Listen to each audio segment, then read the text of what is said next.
during that little like 3 months break, decided with one of my former colleagues, Crystal Beringer, to launch an events company. And what that time attending networking events every single week taught us was that there was an opening in the market here to launch a very thoughtful um, event planning and marketing company to kind of raise the bar of the interactions Yeah. for the business community.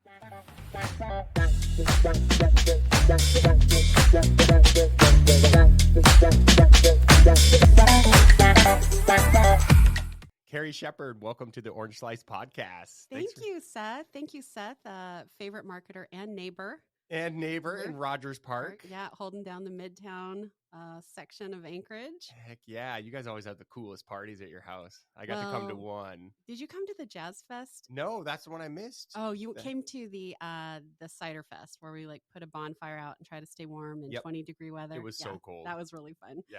Really cold.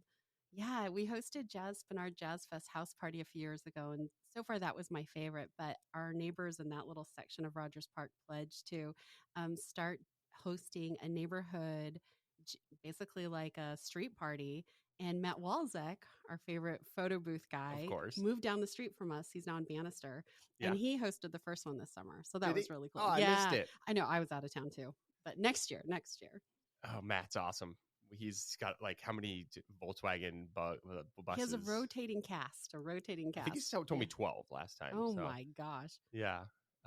So I in doing some research about, your background and your career, because I actually didn't know a lot about like where you came from and like what you, what you did in the past. And you've always struck me as a super smart, super savvy business person.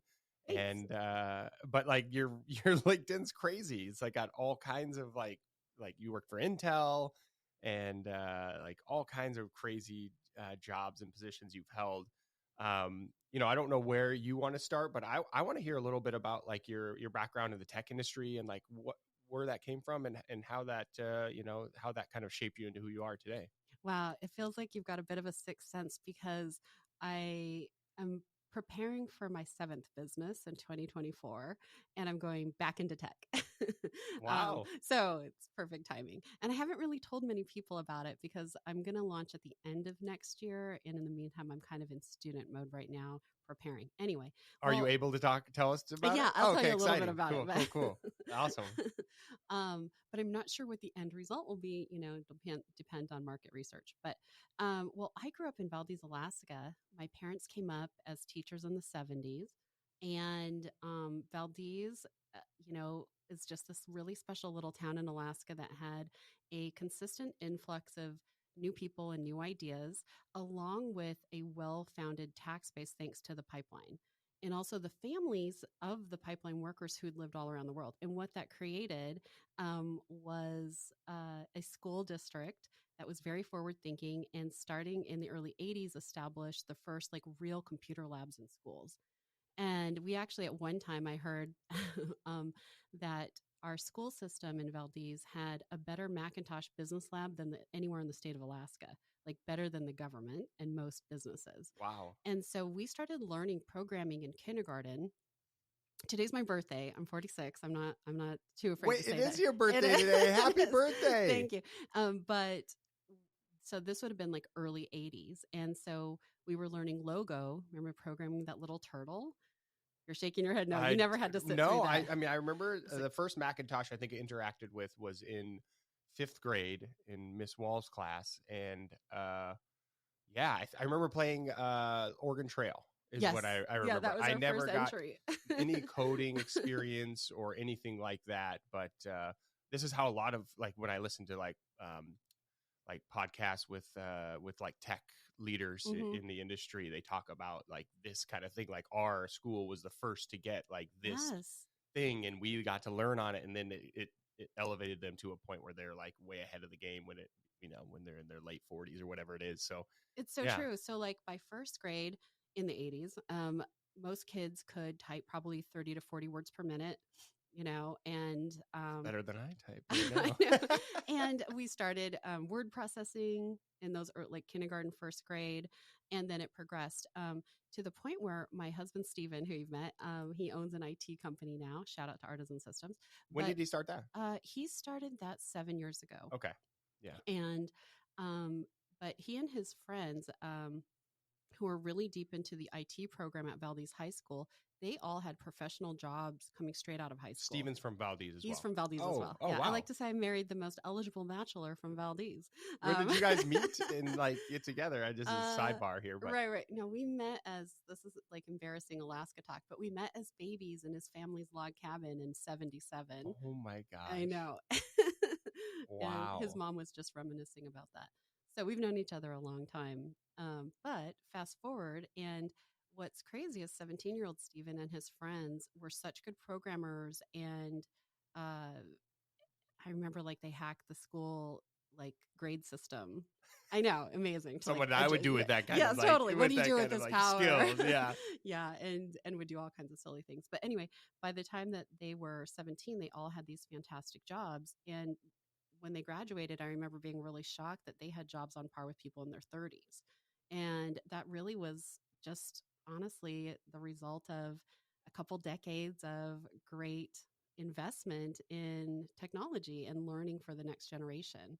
So That's pretty awesome. wild. Yeah. I know. Well, that's crazy. I had no idea about that story when we first came in here. So that's a great backdrop to where we're going now. Totally. Now, I will say, like, I don't really have a mind for technology. I Yeah. come from a family of entrepreneurs and teachers, and my dad was just keenly interested in computers. And he actually brought the first Nintendo that I know of to Alaska. He bought it in Taiwan in 1984 and brought it over. All the directions were in Japanese. So my grandfather is, he's my step grandpa. He's Japanese American.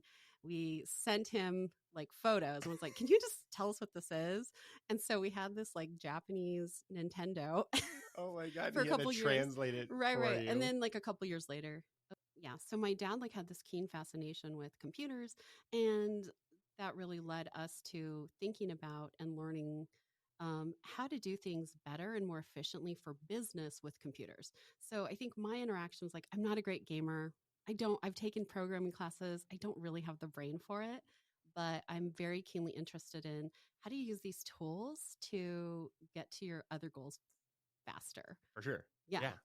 So anyway, so that kind of speeds me up to say, like, I went to college for economics, and when I graduated, got a job for Intel in Colorado Springs, and it was very low paying in a cubicle farm. I must say, it was not very joyful.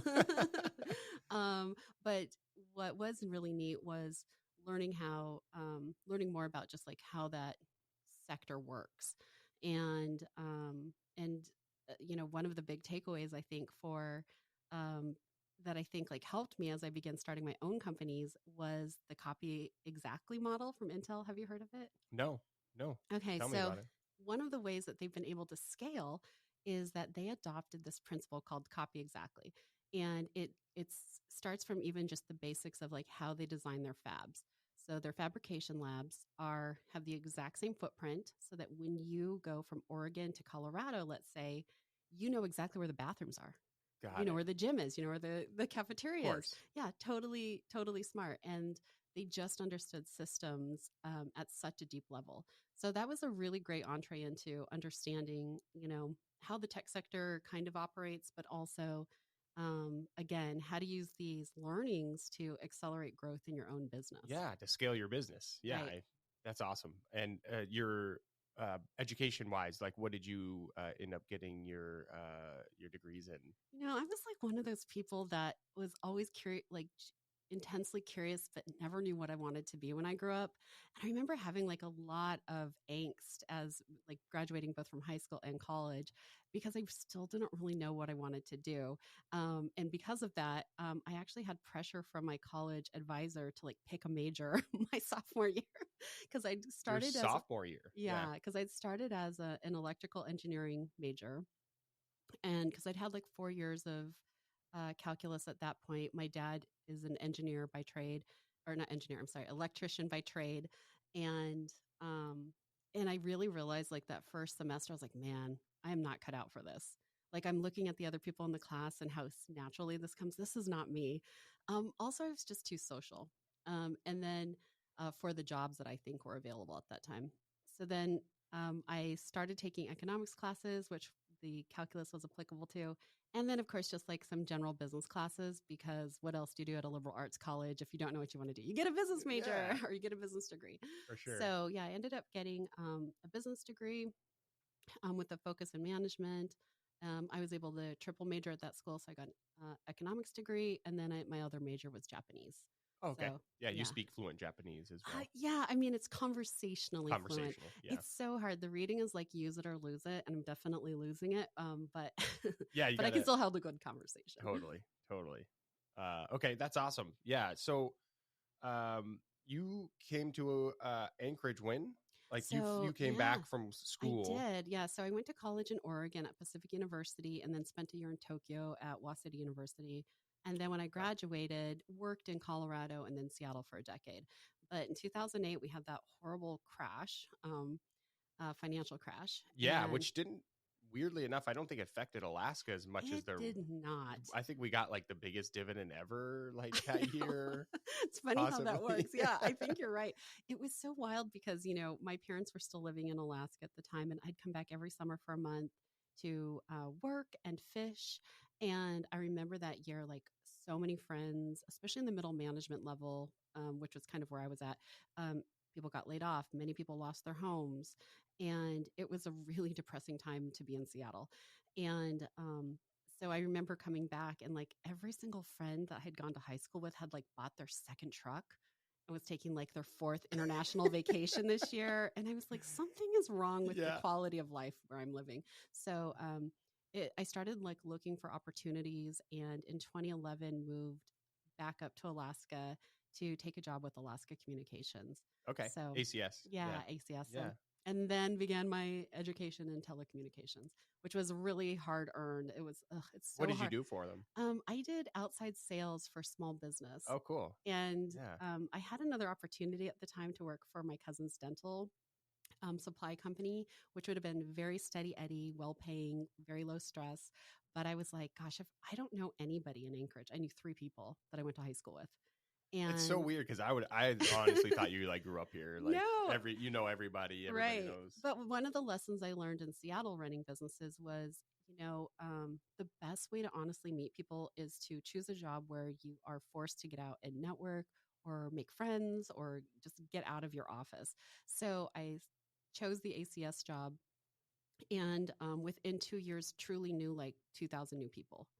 Oh It my was, gosh. but I was going to like 4 networking events a week, and then I was like spending probably most weekdays visiting 6 new businesses, small businesses in Midtown Anchorage. Wow. Yeah, So what a it was great way to crazy. get to know like the Yeah, town and the people and the businesses here. That's awesome. And then you transitioned from ACS at some point, I'm assuming. I did. And so after spending 2 years like slinging internet, then I decided to take a break and open up. And during that little like 3 months break, decided with one of my former colleagues, Crystal Buringer, to launch an events company. And what that time attending networking events every single week taught us was that there was an opening in the market here to launch a very thoughtful, um, event planning and marketing company, to kind of raise the bar of the interactions Yeah. for the business community. Interesting. So you just up and decided like I'm going to quit my day job and start a business. Like Kind of, it's how so did that? many. Yeah, tell me You know about how it that. is. It's like so I many don't little. know how it is Oh, because okay. I was kind of forced out, and then Mhm. I am like I got to figure out what to do. So I'm going to start Right. my own company. But Well, for it you, wasn't it's like you're just like I'm going to take 3 months off and figure out what I want to do. And like what was that? Talk exactly. Well, about I that kind of actually process. started earlier. So when I was at Intel, I was also teaching the SAT classes and GMAT classes for this company called Kaplan. And then I had also started selling, doing direct sales for a cosmetics company. And those Mary Kay. I Mary saw Kay, that on yeah, your LinkedIn. I still use Mary Kay. That's why I only like 30 guys, not 46. But really, what was funny was I earned more working those 2 side hustles than I did at my day job. I mean, that wasn't hard. I think I was paid $12.50 an Oh, hour okay. to be Yeah. an economic analyst. Um, but what was interesting was like I made the hard decision to go full time into small business ownership and freelancing when I was 24. Okay. And my family totally freaked out. They were like, "Oh my God, why would you do this to yourself?" They wanted you to have like that Yeah, stable like climb that salary. ladder. Why would you Yeah. do this? And I'm Corporate like, ladder. but I cared more about freedom, being creative. And I just felt that I had built enough confidence in myself to take the risk.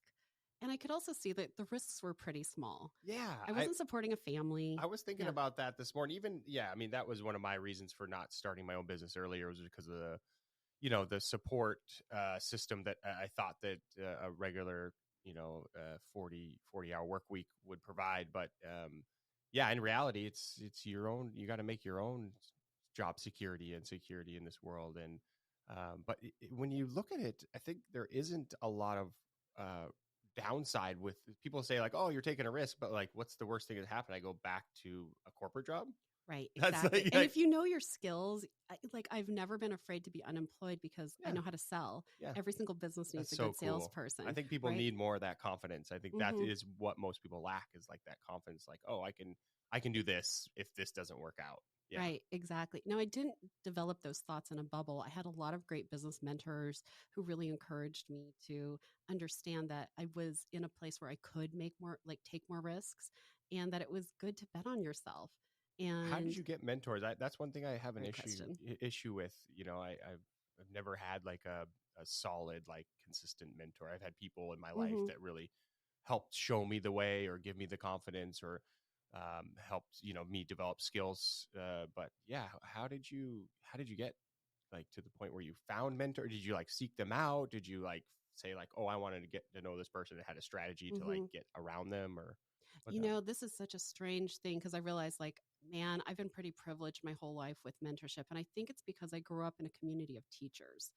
You know, my parents, especially my dad, are just fantastic mentors to other They people. want to teach. They want to teach, they want to guide, they want to stay in touch. And it's a part of their mission, like their life mission. So I was surrounded by those people.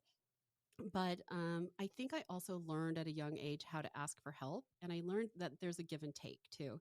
When I think back, I'm like, I think people were willing to say yes because they understood that I would actually try to take action on what they would tell me, Yeah. and that's part of the Well, exchange. that's what people say, is like, yeah, there has to be some sort of value that you bring to the hmm table, to someone who you're asking to sort of take time with you. hmm And I think I struggle personally because I do want to help people as well and mentor people, but I struggle with the fact that you said teachers. Like, I struggle with like teaching people. Like, it's the fallacy of like experts or whatever they Yes. call it, where you're like at this like level, you've done something for so long, hmm you forget what it's like to not know, and so you just automatically assume everybody knows what you know.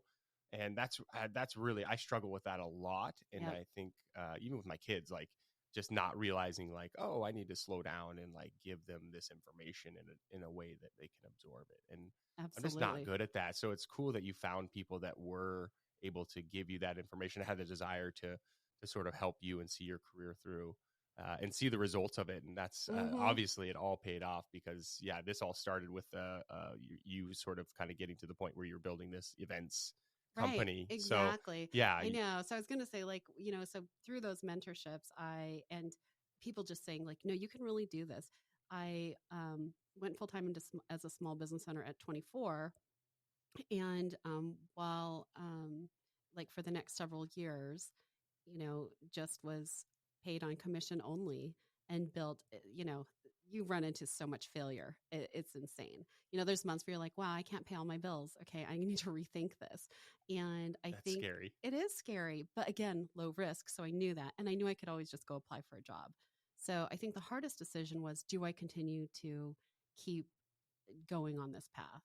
And at some point I didn't. What I realized was, like, direct sales was wonderful as like a little incubator, because everything's kind of done for you, and you've got like a built-in community. However, I couldn't sell the business that I was making money in. Got it. And so that's when I stopped that, took the job The at Mary, this was the Mary Mary Kay. Kay. Yeah, Yeah, right. yeah, And yeah. also I'd started two other businesses in Seattle. I launched I like have this problem with naming companies too long. One was called Global Language Adventures, Glad Adventures. It was the longest website in the world. Terrible marketing, and I I started it as on a dare, honestly, to see if I could get paid to travel the world and teach and help people like speak language more fluently. Okay. So we went to Did it work? Japan. Yeah, It it was did. great. Yeah, and so we went to Japan. Took my Glad Ventures, all single Seattleites who were in their 20s and wanted to see more of the world and wanted to make friends, in other countries. So that was a really cool project. I also did some freelancing. Like helping people like edit reports, like technical reports and Okay. things. And Yeah. then the other one that I started, which is really funny to me, it was a tiny little one called May May Foods, where I created Chinese barbecue pork filling. It's so niche. It's so niche. Whoa. It's the filling inside of a Chinese dim sum barbecue bun. Oh. I Yeah. know. I know.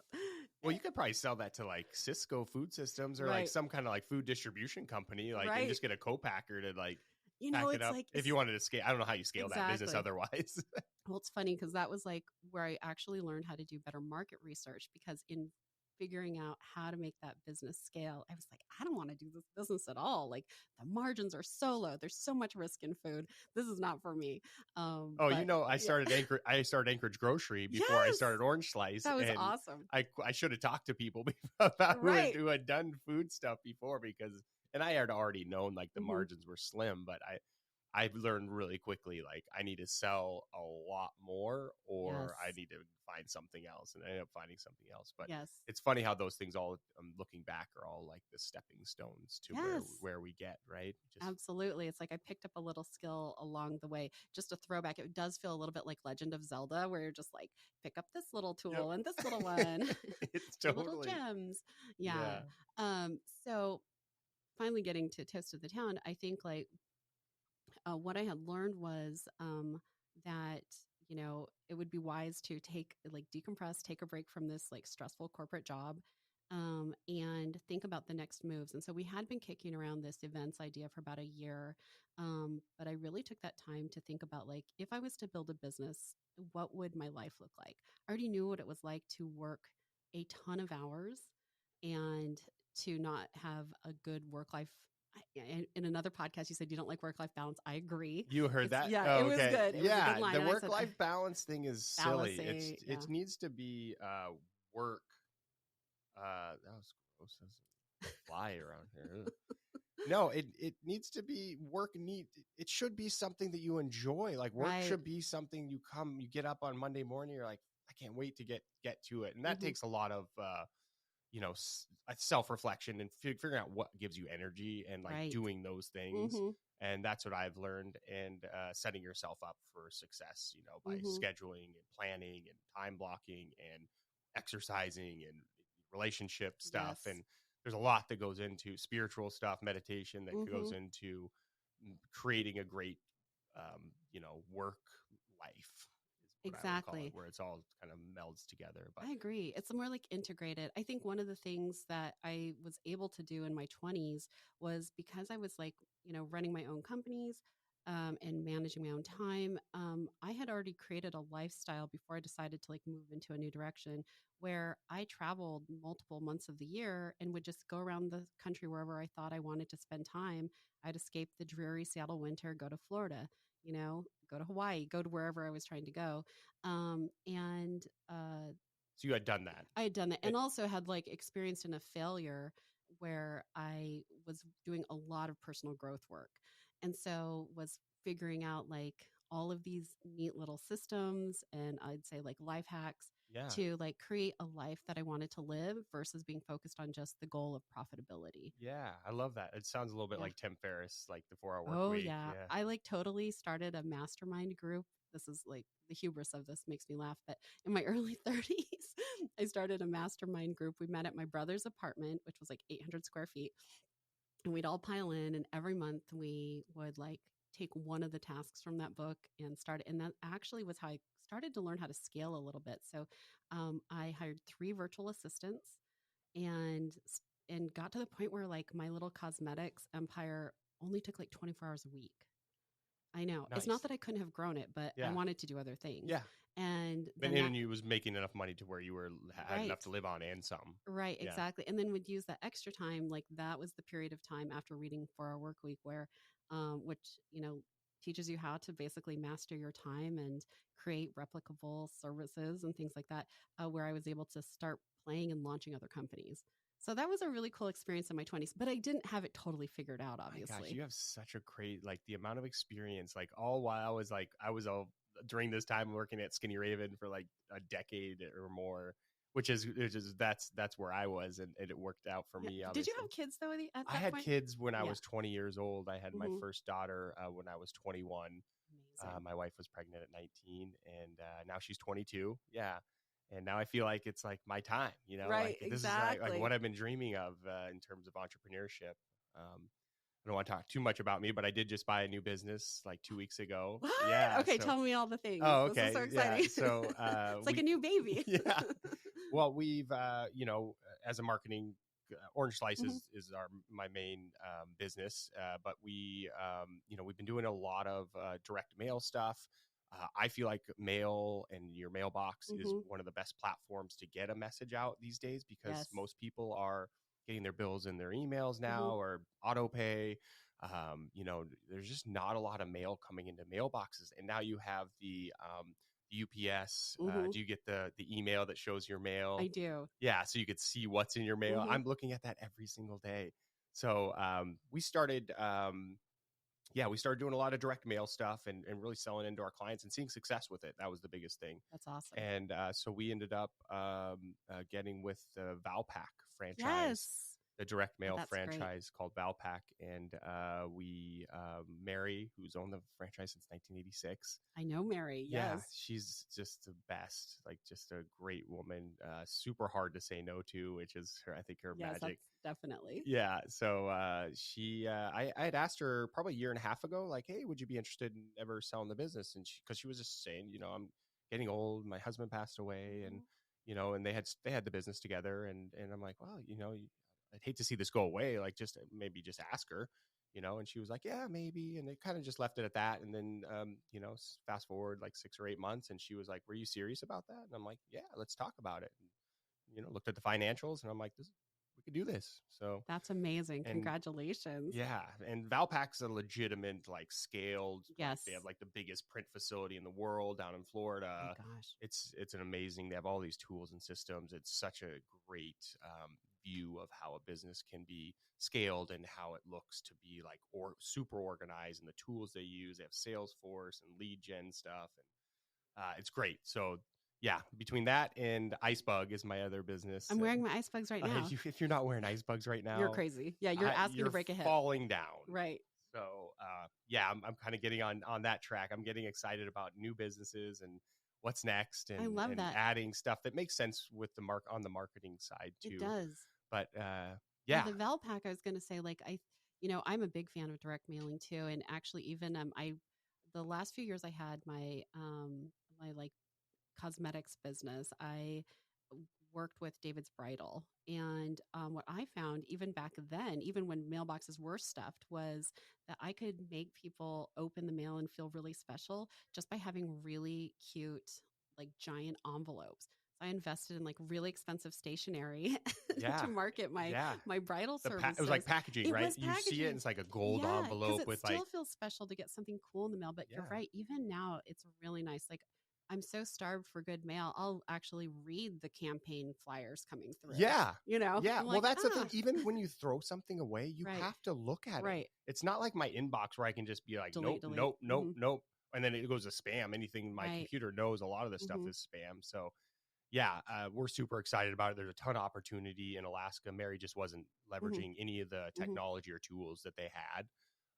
And she was just, done. So Hmm. it was a That's lot of cool. opportunity. I Yeah. also really love it when you can. It's a smart way to like buy in. Like that's what I feel like I got from direct sales too. Is like really understanding how do you run a multinational company. Yeah. How do you support more, a large team, but make them feel part of a family? How do you train people in a way that everybody has a high quality of training and you help people understand standards and values? but allow people to like make it their own. And I feel like your Val Pack is going to give you the most incredible insights. Oh, their training's crazy. We're 3 weeks of training. We've done it all week this week from 7 a.m. to like 1. Oh my gosh. It's because they're on East Coast time. Florida time. But it's, and all the different departments. Yeah, it's unbelievable. I'm really happy about it. I think we'll be able to help a lot of small businesses, get the word out about what they're doing and what kind of services and products they're trying to sell. So yeah, I think that makes sense. And I think one of the ways that you and I connected, Seth, is like, so, I launched Toast of the Town in 2013 with Crystal, and with just the goal that year of just like, let's see what's available. We saw the opportunity, but we don't have a track record or even a portfolio yet. So we said yes to every single event that year and started to build our portfolio. And our first big break was really developing the ASRC signature gala from the get-go. They didn't have one. We got to develop it. That was really cool. But I think like one of the things that I think we connected on, I feel like, was really that we had such a heart for doing two things, like connecting with people, especially in person, and also like helping small businesses communicate their value proposition, like, and connect to new customers in a very meaningful, tangible way. 100%. Yeah. Yes. And one thing I always loved was like, you gave me your cell phone and I would be like, Seth, I'm doing this like really exciting fundraiser. We don't have a giveaway. Do you have any gift cards? You'd be like, pick them up tomorrow. And I'm like, this guy is an answered prayer. You're always on top of it, always responsive. Meanwhile, other organizations, other companies, like, hey, fill out this form. We'll get back to you in 2 months. Yeah. Yeah. So I always appreciated it. Thank you. Well, yeah, thanks for bringing that up. But yeah, no, you're right. I think we do connect on that level. And the reason I started Orange Slice from the very beginning was to help small businesses, as many small businesses as we could. And we've done so. I mean, we've helped, I think we're up to 100 small businesses that we've helped. That's amazing. And that's just, a lot of it's just like sitting down and having a discovery meeting and giving them some tips and tricks on like how to better market themselves, or how to or giving them the logo, or getting their, getting more dialed in on their email marketing or whatever it is. But what are you seeing right now in terms of, we talked about direct mail, but like, how are you, like marketing wise, number one for me is the in-person stuff. If the touch point can be physical, it's the best. At Kaladi Brothers, when I was the marketing director there, it was always like, I was a big advocate for being out in the community with that red truck and being like, that's the best way we can, get new clients, new customers, and with Skinny Raven as well, with running events and that, and anything in person where you can create an environment that creates feelings and emotions towards a brand is really what I strive for. But if you can't, direct mail is a good one. It's a tactile thing. It's physical.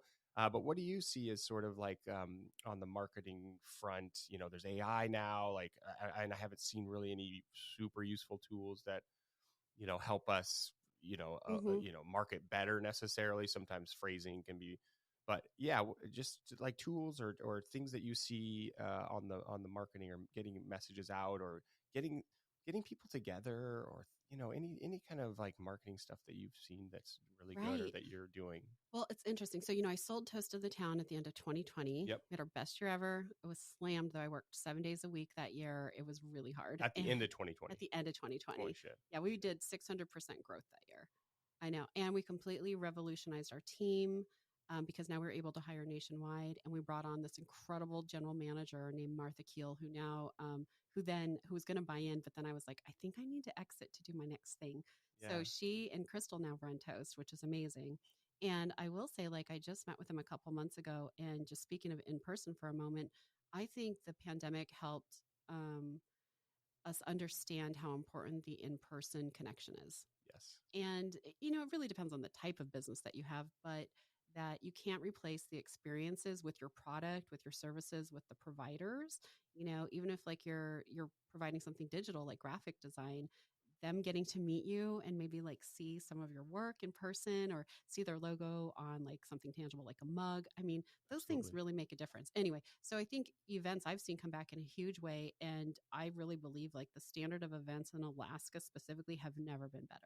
You're absolutely right. I think, well, what about what DJ Spencer's doing with his family jams? I used to run that for him. Yeah, I mean, it was him guiding us, but we provided the manpower. It's such a cool thing for families. It's like, people have nothing to do, not nothing, but Anchorage Mhm. has very little to do in you know, throughout, like for a weekend for a family. It's like you Yes. got some UA Huge. volleyball or hockey games or whatever. Mhm. But yeah, there's just not much going on. So like stuff like that. Oh, it's huge. And Yeah. honestly, like I really love Jams for Fams specifically because it was inspired by this event called Baby Loves Disco that was in the lower Yeah. Yeah. 48. Yeah. But It's a after franchise. talking with Spencer, it was like, really like you understand your own brand better. And Yeah. he's like He's one time I think it was Thompson and Co. told him he was a micro influencer, but he really is. And so it was so exciting to see him build his own business, but also his own experience. And there's kind of nothing like it. It's 400 people pack the Beartooth Theater every, 5 times a yeah. year, Grandparents, grandparents to kids. dance their faces off. Yeah. And it's healthy and it's Coolest so thing. fun. Oh, it's the So coolest. I And think, it's legit music. It's not yeah, like and not 4 hours of boring. Baby Shark. Yeah, exactly. I think for businesses, if you can't do events like that yourself, try to Mhm. be a part of those type of events. Yes, that's what I was going to say. I was like, I feel like some missed opportunities that small businesses and marketers who guide them could really take advantage of are look for the opportunities to sponsor. We have so many, not just nonprofits, but little organizations. I mean, it used to be the little leagues when I was growing up, and I mean, the truth was like you get a lot of the community feels and support when you do support those things. Yeah. But I would say like the tip for events that I've learned over the years is like make sure that you're really clear about who your demographic is or who they're adjacent to, and then go and actively offer your support. What does Seth Godin call it? The smallest viable audience or whatever Yes, it is. yes, Yeah. He's like, so good. find that. Find that Yeah. exactly. I think there's two ways though. Like one of the things that I really love is yes, sponsorship, give some money, but also like helping to cross promote what they're doing. So, for example, like I'll use Jams for Fams. They have a really tight group of dedicated sponsors, and they all share similar values and they share a similar audience. Yes. And so that's like Like very dental groups, the yes, Dome, I think, is in there. Yeah, pediatrics. pediatrics, stuff that makes sense. And I think that's a testament to more to Spencer, probably hmm understanding his audience Yes, he's a and good how to marketer. pitch hmm like to sponsors, like, hey, this is your people. There's like, this makes sense. It does. It- And I think though that they can leverage it even more, like just by being like, like if you knew like a pediatric group had a larger audience than you, but you're like sponsoring alongside them, that's a win for you. yeah, So exactly. yeah, Yeah. I did want to call out like a really exciting cross marketing or co-marketing opportunity that we started in Spinard last year. So after I sold Toast, I took 3 month retirement, heaven, and then I was like, what do I want to do next? Wait, And is the 3 month thing, is there some meaning there? Or is it just like feels like a good amount of I time? honestly think it's probably how long it took for me to. The first month was to decompress, get rid of the stress, eye twitch. The second was just live life, have some joy. The third was like, gosh, health benefits would be really nice. And also, I want to build something new in the world, so what's that? And Cook and Housing Authority had the Nave, which is a hub for community culture and the arts. And they needed somebody to help relaunch it because they had rebuilt it, renovated it during the pandemic, and it hadn't opened It's a yet. great space. Yeah. Oh, it's gorgeous, and it's just a really, really neat part of the community development program there. So anyway, I started there, but what I was noticing is this is the same need that provides work for Orange Slice, but also it has really never. I think there's always going to be a need for this as long as there's a lot of small businesses. And that is like an understanding of how to actually reach your audience and let people know you're in business. So when I was at ACS meeting all those like 2,000 clients in Midtown, I think actually my caseload was like 1,600. The number one thing I came back with to my like supervisors was, hey, like happy that we're providing these services, but all these businesses desperately need marketing. Can I refer them to somewhere? And we didn't have anywhere because ACS used out of state marketing. Yeah, they probably ask you guys like, hey, can you build us a website? Oh, Can you help us gosh. with social media? Yes. Can we get domain emails? Right. Like, how do we do this Google listing thing? Exactly. Because it used to be yellow pages, right? Yeah. Like ACS had the yellow pages. Got it. And that's kind of where that bled over. And I was like, we have nothing to offer you. So I knew it was a need for sure. And when I started in the NAVE position and started meeting with the businesses in the area, I was surprised to find that there was like 24 new businesses in the Spinard neighborhood that nobody had really realized had opened. Holy And shit. so we decided to, as a community there, a church across the street called Refuge City and some other artists and nonprofits decided to start this co-marketing initiative called Spinard Second Saturday. And it really came from a conversation with me and the youth pastor. And she's like, I think I really want to start a First Friday for Spinard. And I said, I've just got to be honest. It's never going to happen because downtown is established. People can pre-funk here. I knew that because I go to Georgia Blue, my favorite gallery. And you would see people in there before like 5:30, maybe 6. But then they go downtown. They're not coming back. They go to the museum. They hang out. They go get a drink at Ginger. Yay. Yay. Shout out to Our Ginger, favorite. our favorite. Yes. And they're not coming back. I think we need to start our own. So Spinard Second Saturday has been going for a little over a year. And what it is it's the businesses in Spinard, as well as the artists, the nonprofits, the residents, getting together to just truly like volunteer their marketing efforts together to draw the community in one day a month for something special. Cool. It's just focused. Not that you don't want to market all the other days, but it's like if your resources are small and you want to give people a reason to at least come down once a month, it gives them discover. a platform to discover different brands. Yeah, businesses. and it gives us a chance to like we use that platform to like offer some Google business classes we got a grant for, and also connect them with graphic designers and other advertisers who would help for either free or at a low cost. Okay. So anyway, do they still do this? Yeah. Oh, okay. So every you started this. Yes. Yeah. And it's been really exciting. Now my office is downtown with the Women's Business Center, so I have to like make a special effort to get back down every single day. But the truth was, this is where I spend most of my money. I spend almost all my free money in Spinard. Okay. You know, it's the best restaurants. Yeah. Right? It's all the true. art galleries, all the shopping, Yeah. all the fun. Yeah. Yeah, so it's there. But actually in December is Light Up the Night with Spinard. Yeah. And so there's going to be a ton going on December 9th. So, cool. December 9th. December 9th. What are they going to be doing? Just like a whole festival? Like Yeah. we need it's like an art walk, right? It could be like a shut down the street art walk thing. Yeah. It'd be kind of cool, but it's a little chilly out. It's a little chilly. And Spinard, like the north end of Spinard has been rehabbed and it's really walkable, bikeable. The rest is a nightmare. Yeah. Watching people try to walk down that is so scary. Yeah. Yeah, it's bad. Yeah, no, it's really bad. It's like one of those like compilation videos that run in cheap restaurants, you know, of like car crashes. Yeah, totally. You don't want that. So, but anyway, the Spinard Second Saturday, though, I was going to say it's more than an art walk. Like First Friday definitely has been centered around art. This is really about just like discovering what's new. Come discover the businesses that exist here. Come hang, and each business is, I'm assuming, doing something kind of special or advertising something. Yeah, they give space to artists. So there's open studios. Okay. So there is still art involved, but there's entertainment, lots of activities and scavenger hunts for kids.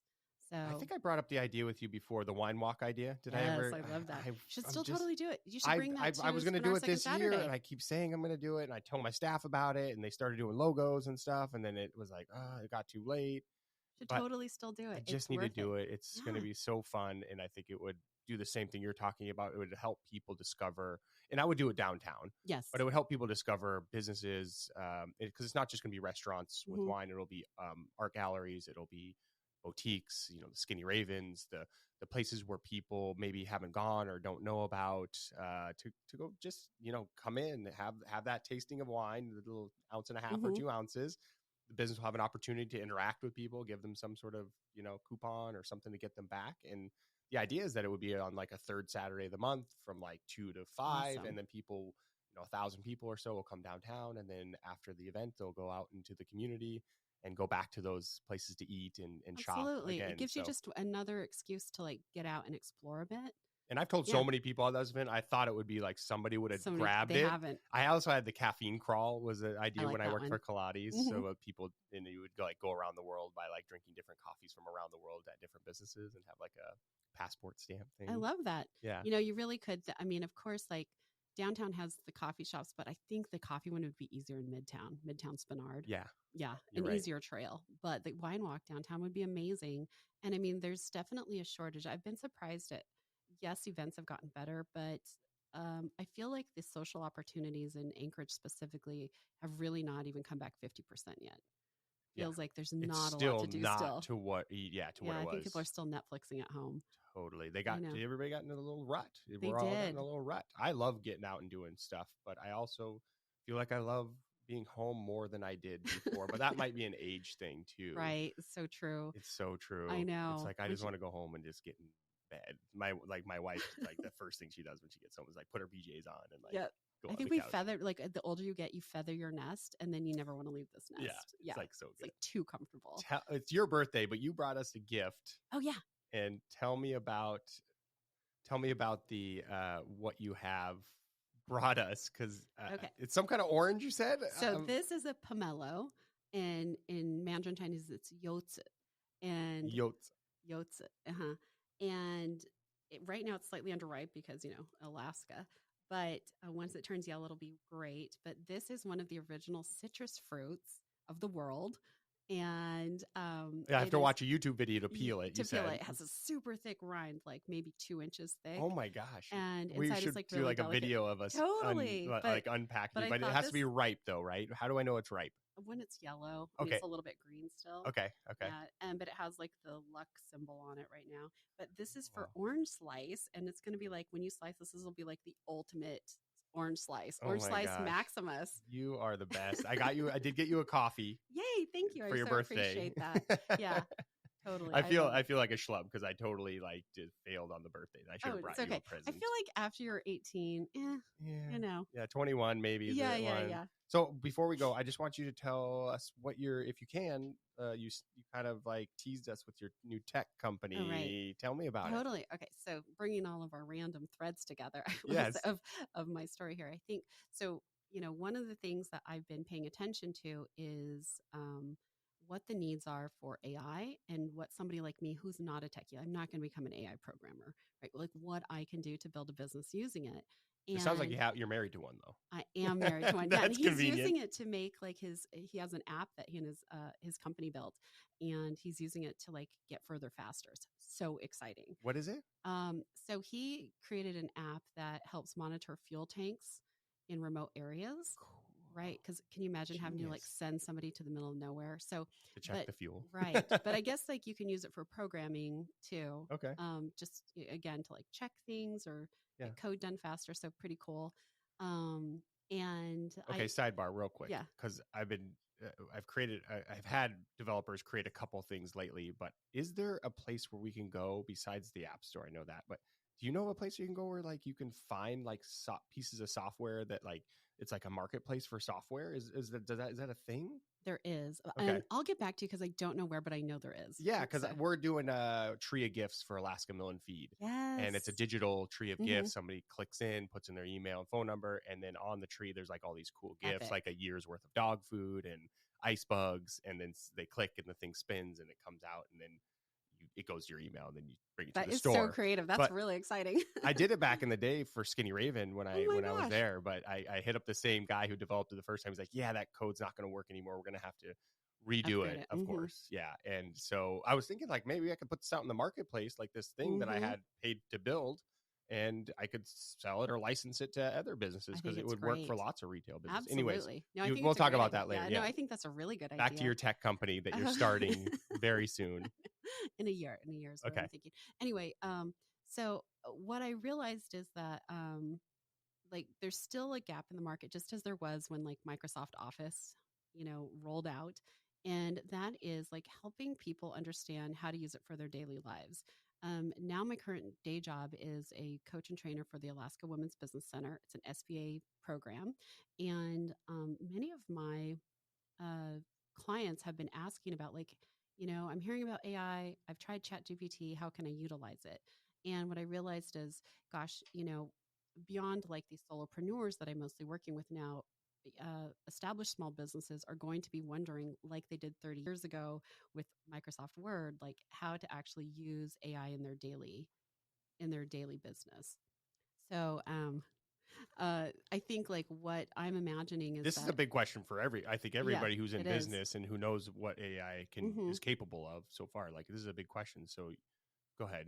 Yeah. And so what I plan to do is like start a global training company that will help businesses, with the very basic understanding of like, how this can simplify, especially like their administrative work, editing, just get Yeah, just make the actual daily work faster. And what I'm anticipating is people will become more efficient, maybe find more joy in their work because it will reduce the drudgery. Yeah, I know you can't reveal a lot because it's your business and a lot of it's going to be proprietary how you set it up. But does this have something to do with the?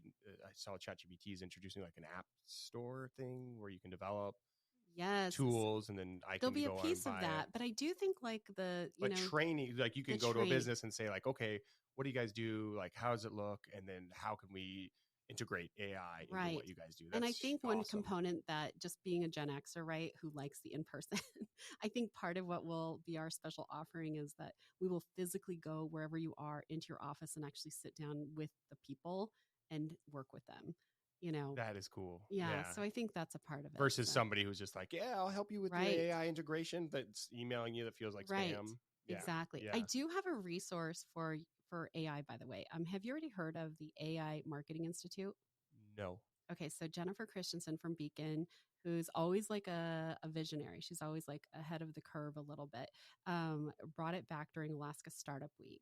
And did a free training for us and was like, if you take nothing else away, go to this website and go deep into like all of the tools they have, because it's not just good for you individually, but if you need to train a team on how to use the AI tools for marketing. Was this the seed that started this whole thing? No, I've already been had I use ChatGPT for like probably 2 hours a day in just my regular life. I use it for everything. So smart. Yeah. I'm just trying I to always forget about it, and I'm like, oh yeah, I could use this. It's on my phone. Yeah. You do pay for the GPT-4? Yeah, I do. And how much better is it than 3.5?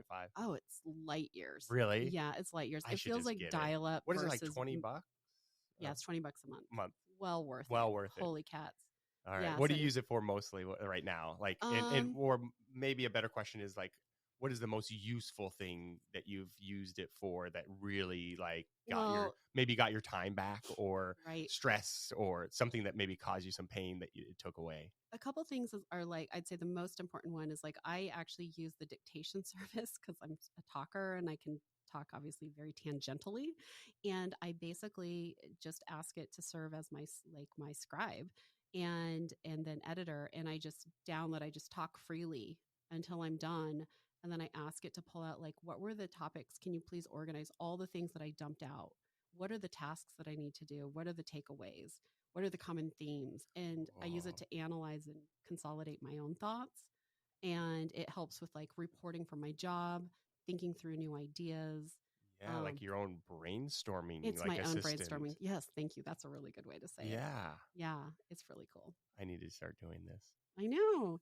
Yeah, I think you'll just find that the more comfortable you get with it, I guess it's like Siri a bit. Like it took us all a while to get used to asking Siri for things. Well, talk about a failed product though. Siri, like you guys, Apple can do like the most amazing things in the world, and you still can't figure out how, like Siri, like she still asks me, I'm like, call my wife, and she'll like 1 out of 10 times be like, which one?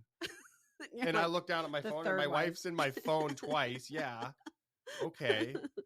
So funny. Figure it out. I know. Like, actually, I asked Siri for directions to Eureka Space just to figure out the fastest way today. She's like, I can't find such a place. And I'm like, yeah, the worst. Oh, really? You can't find such a place? Anyways, Carrie. Thanks for your time. Yeah, cheers. Let's cheers our Kaladi coffee. Yeah, Kaladi coffee. It's been so good having you. Thanks for the time. I think this is one of our best episodes yet with for people interested in like, tips and tricks for entrepreneurs or just some fun conversation. It's really been great getting to know you better. Likewise. Thanks, Seth, for the invitation. Thanks for Have coming